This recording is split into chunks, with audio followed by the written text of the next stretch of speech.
My name is Kevin Anigwe. We're here to talk about renal therapy this time around, the third edition of Force Physics book, a book that uses water analysis to tell us everything we need to know about the body, telling us what forces and how we can harness living forces. These forces are always present.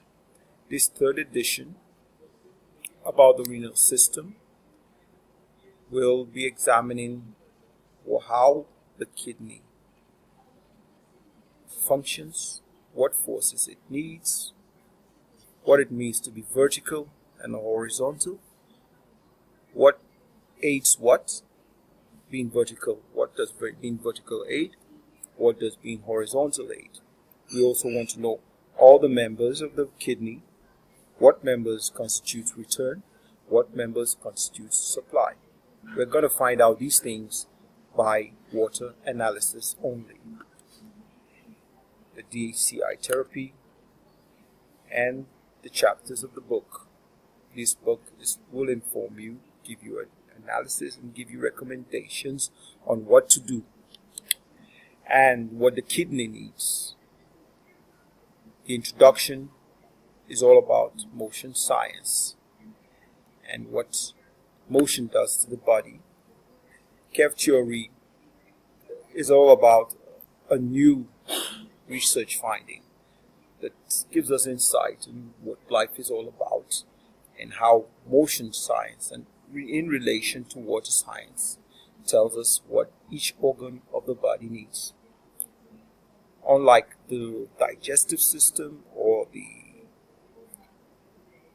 circulatory system we've seen in other research findings in the other books mentioned in the websites and in the YouTube postings written what they need.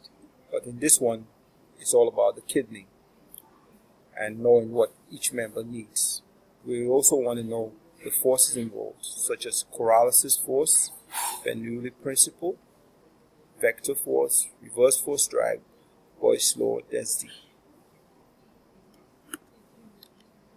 As usual, Kev theory, water science analogy talks about what members need and the analysis of water.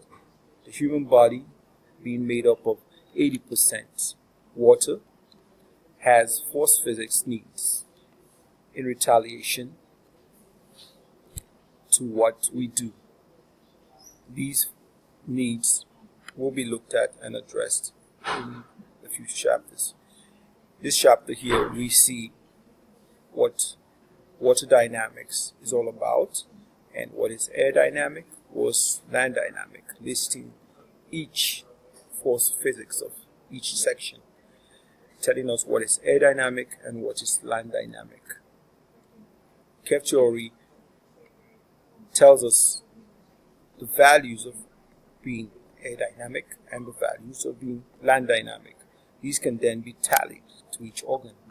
The kidney principally is made up of the cortex and the medulla. The medulla has its requirements, the cortex has its requirements. The cortex is air dynamic, and the book gives us why and states out why. The medulla is land dynamic, on the other hand. The book tells us why as well and gives us the force physics of the needs of it all, with a translation of what motion exactly entails, life definition and the organ definition. Here we also want to know about the locations of all the organs. The organ location tells us a lot, and each organ with its location, we can tell what earth bonding does to it and what rotation does to it. Earth bonding requires us to absorb force physics, and if we know what positions to be in and what force physics to expect, we can decide what to aid and what to unaid in the body. Be it north dispensation or south dispensation. We all know that when we're in the south dispensation, we all turn counterclockwise, whilst in the North dispensation we turn the other way. Each force gives us different outcomes, as you can see from this diagram here. When you're in the South dispensation, you turn counterclockwise. And what does that entail? It entails a lot. It gives us a lot of meaning and a lot of things to find out. But if you were the other way around, say in the North dispensation, you turn clockwise, and that gives us a different set of outcome, a different set of inklings and rewards in return. And the medulla or the cortex needs different outcomes. It needs different force values. If you position yourself south, you have it expansive, as you can see here.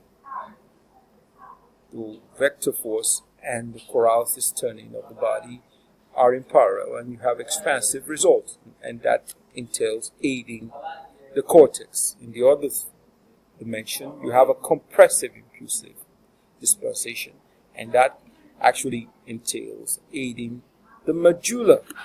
So you need to know what aids the medulla and what aids the cortex. Does a southerly bearing every night aid the cortex or the medulla? You need to know.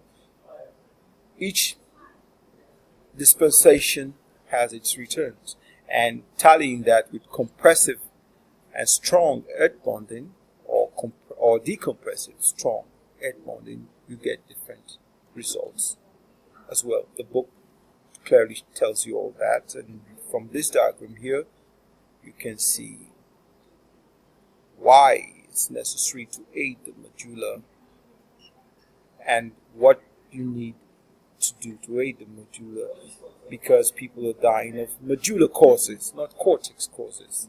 The medulla needs to be aided, and without compressive force to aid the medulla, it wouldn't function as it should.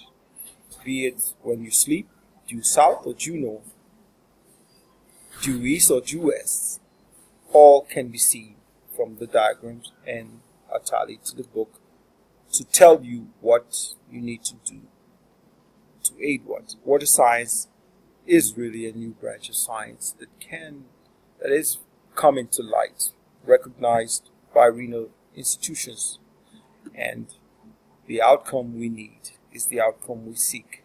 And the book itself gives us the idea of what to do and what not to do. Here in this chapter, page 187, you can see the same result as we talk about everything.